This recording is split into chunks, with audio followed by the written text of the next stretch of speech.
3 दिन का नहीं है, ये 1 महीने का धरना भी हो सकता है, ये 2 महीने का धरना भी हो सकता है।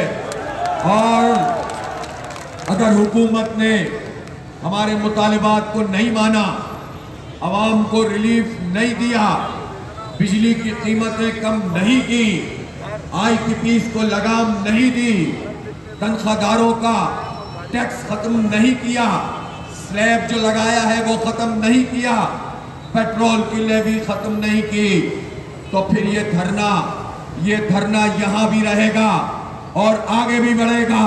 और आप जहां जाना चाहते हैं, कहां जाना चाहते हैं? डी चौक जाना चाहते हैं? सिर्फ डी चौक तक ही नहीं जाएंगे, पार्लियामेंट के दरवाजे पर जाकर बैठेंगे, पार्लियामेंट के दरवाजे पर बैठेंगे और फिर इस जाली असेंबली और हुकूमत को उनका रास्ता बंद कर देंगे। इसलिए हुकूमत के लोगों इस बात को समझ लो कि हम हक लेने आए, अपना नहीं, पाकिस्तान के 25 करोड़ लोगों का हक लेने के लिए आए हैं। हम अपने नौजवानों को मायूसी से निकालकर उम्मीद का पैगाम देने के लिए आए हैं। ये कैसी बात है कि पाकिस्तान हो जिसमें पहाड़ हो, समंदर हो, दरिया हो, लहलहाते खेत हो, जिसमें मादनियात हो, सोना हो, मार्बल हो, तांबा हो, क्रोमाइट हो, जिसमें फल हो, गल्ला हो, सब कुछ मौजूद हो और जवान भी मौजूद हो, और इन जवानों को उनके मुस्तकबिल और पाकिस्तान के मुस्तकबिल से मायूस कर दिया जाए। आओ अज़्म करो कि यह धरना इंशाअल्लाह मायूसी को खत्म कर देगा, इंशाअल्लाह एक उम्मीद का चिराग जलाएगा, एक यकीन से हमकिनार करेगा। और अब पाकिस्तान पे ये भेड़िए राज नहीं कर सकते जो हमें लूटते हैं, खसूटते हैं और हमारा खून चूसते हैं। ये भेड़िए IPPs के नाम पर मौजूद होते हैं, ये हुक्मरान तबके के नाम पर मौजूद होते हैं, ये जालिम जागीरदारों की सूरत में मौजूद होते हैं, ये जालिम वडेरों की सूरत में मौजूद होते हैं, और ये उन लोगों की सूरत में मौजूद होते हैं जिन्होंने निजाम पर कब्जा कर रखा है और हमें हमारे हक से महरूम किया हुआ है। आपका धरना बेदारी पैदा कर रहा है।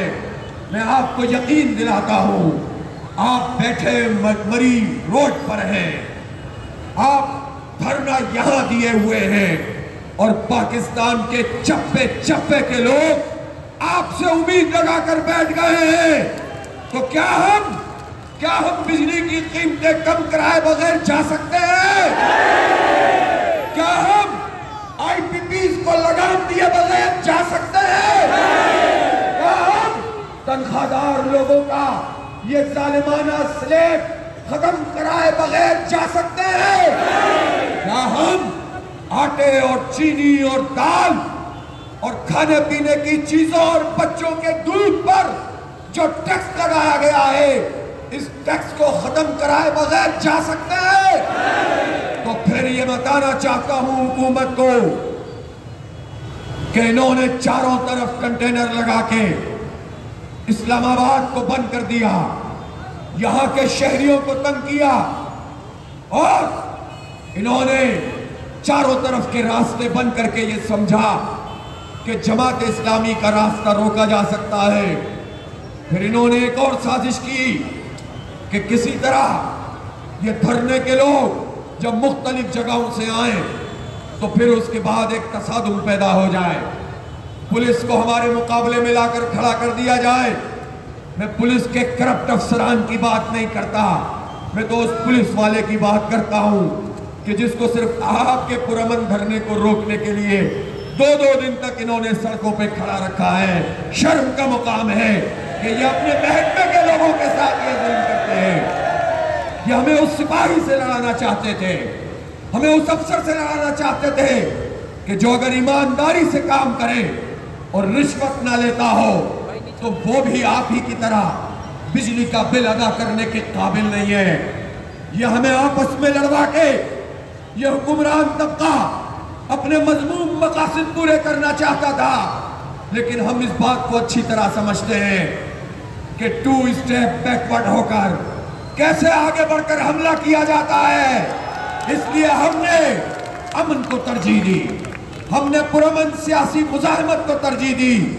हम वापस भी जा सकते थे, लेकिन हमने फैसला किया कि एक धरने को कई धरनों में तब्दील करेंगे। और 26 के ऊपर धरना हुआ और 0 पॉइंट पे धरना हुआ, यहाँ मरी रोड पे धरना हुआ। और जिन लोगों तक हमारी कम्युनिकेशन नहीं हो सकी वो तो डी चौक पे भी जाकर बैठ गए थे। डी चौक का धरना तो हो चुका है और हुकूमत शिकस्त खा चुकी है। और हम ये बताना चाहते हैं कि हमने अमन को तरजीह दी है, हमने जिद्दोजहद को तरजीह दी है और हमने ये फैसला किया है कि अब हक लिए बगैर वापस नहीं जाएंगे। मैं हुक्मरानों से, उनके वजीरों से, उनके मुशीरों से, प्राइम मिनिस्टर साहब से ये कहना चाहता हूं कि आप इस खुशफहमी में ना रहें कि हमें मुज़ाकरात में एंगेज करके हमसे कहेंगे कि आए भाई अच्छे बच्चों की तरह हमसे बातचीत करें, धरना मौखर कर दें और हम फिर कमेटी बना दें। ये कमेटी बात करती रहे, 4 बातें माने, 5 बातें ना माने और उसके बाद फिर कहें कि अच्छा एक और कमेटी बनाकर हम देख लेते हैं और फिर हम दोबारा कहें कि धरने के लिए आएंगे। तो इस खुशफहमी में शहबाज शरीफ साहब आप ना रहिए। अब सीधी बात यह है कि अगर तुम मुज़ाकरात करोगे तो धरना भी साथ चलेगा, मुज़ाकरात भी साथ चलेंगे। और जब तक हमारे मुतालबात नहीं मानोगे, न सिर्फ ये कि ये धरना यहां जारी रहेगा, अगर तुमने टाल मटोल से काम लिया, 1-2 दिन से ज्यादा मुज़ाकरात को तवील किया, तो फिर हम पेशरफ्त करेंगे, फिर हम आगे की तरफ बढ़ेंगे, फिर हम इस्लामाबाद में जाएंगे और फिर हम पार्लियामेंट हाउस में भी जा सकते हैं। तैयार है कि नहीं तैयार है? और सिर्फ इतने ही नहीं जाएंगे, मैं जानता हूं कि आज की हाजिरी कल से भी कम, कल से भी ज्यादा है। आज तो माएं बहनें भी आ गई हैं, आज तो बच्चे भी आ गए हैं, लेकिन ऐसा नहीं चलेगा। पहला टास्क दे रहा हूं आपको। पहला टास्क ये है कि कल यहां मरी रोड पे ये जो धरना है ये एक तारीखी जलसे आम में तब्दील हो जाएगा इंशाअल्लाह ताला। ये चैलेंज कबूल करते हैं, फोन निकालेंगे, घर वालों को फोन करेंगे, दोस्तों को फोन करेंगे, अहबाब से बात करेंगे और जिसको जानते होंगे उसको कॉल करेंगे कि लोगों आ जाओ, इस धरने को ज्वाइन करके इसमें एक बड़ा जलसा आम करो, एक कुव्वत का, अवामी कुव्वत का इजहार करो, ताकि ये जो फैसला कुन जंग हो रही है इसमें हम हुकूमत को घुटने टेकने पर मजबूर कर रहे हैं इंशाअल्लाह ताला। तो मैं पाकिस्तान के अवाम से कह रहा हूँ, नौजवानों से कह रहा हूँ, माओ बहनों से कह रहा हूँ, बुजुर्गों से कह रहा हूँ, आइए कल मगरिब के बाद जो तारीखी जलसा आम यहाँ मरी रोड पे हो रहा है, इसका कोई सिरा नजर नहीं आना चाहिए। अच्छे लेंस वाले कैमरे भी पूरा अहाता न कर सके, ये टारगेट आपको दे रहा हूं। कबूल करते हैं कि नहीं करते? तो तारीखी जलसा आम होगा और कल के जलसा आम में मैं इंशाअल्लाह आपको बता दूंगा कि हुकूमत वाले क्या चाहते हैं। ड्रामा कर रहे हैं या पेट्रोल की कीमत, बिजली की कीमत कम करना चाहते हैं। फिर जो चीज भी होगी उसके बाद हो सकता है जलसे के बाद ही मार्च शुरू हो जाए और आगे बढ़ना शुरू कर दें।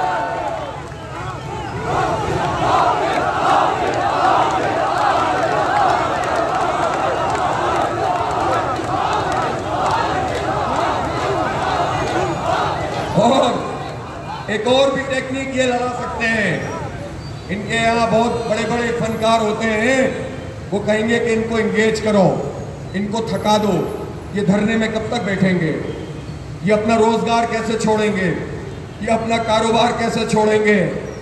तो भाई वजीर आजम साहब और जो आप और आपके वज़रा अब जैसे भी हैं, आप 47 की पैदावार हैं और लाकर बिठा दिए गए हैं। बहरहाल आप अभी तो वजीर आजम हैं, अब जो भी आप हैं, आप ये बात सुन लीजिए कि हमारा पहला प्लान तो ए प्लान था, जिसमें हमें जाकर डी चौक पे आराम से बैठ जाना था।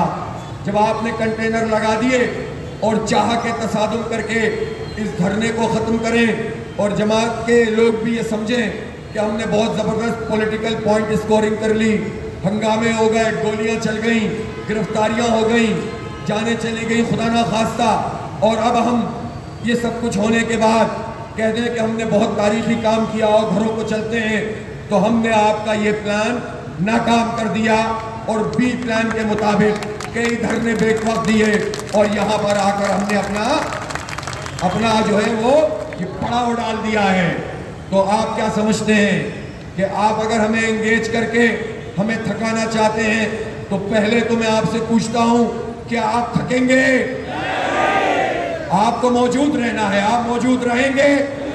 जब आप मौजूद रहेंगे तो फिर हमारे पास एक और प्लान भी है, फिर हम सिर्फ इन्हीं लोगों को मौजूद नहीं रखेंगे।